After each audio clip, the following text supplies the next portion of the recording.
Hi everybody, this is Kent Kaufman here at BigYield.us on our beautiful research farm. And so today I'm going to talk about our soybean yield calculator that we have online.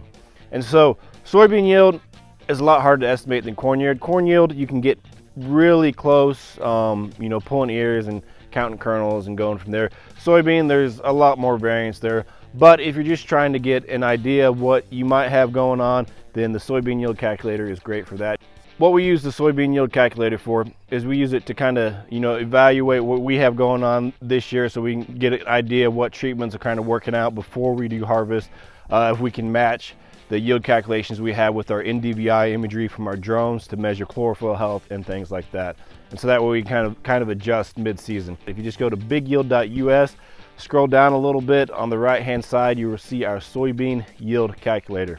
And so then you click on that. And so on the yield calculator here, on this first drop down box, what you're going to see is you're going to see your row width.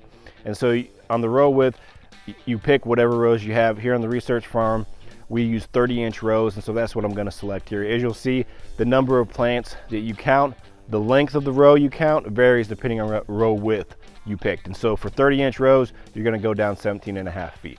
So you're going to count the total number of plants in that 17.5 feet. And then after you do, you're going to enter that number, and then you're going to count the total number of pods on 10 plants in that 17.5 feet. And then after that, you're going to estimate the number of seeds per pod that you counted. And you can click down the drop down menu, 2, 2.5, 3, whatever you had. And then you're also going to estimate the number of seeds per pound of your soybean. Now this should be on the bag of the soybeans that you purchased. If you don't have this information, use 2500 is a good baseline, and so we'll go from there. And then you click right underneath that, click button to calculate, and we'll give you an estimate of your soybean yield. So this is Kent Kaufman here at BigYield.us on the research farm. Check us out online.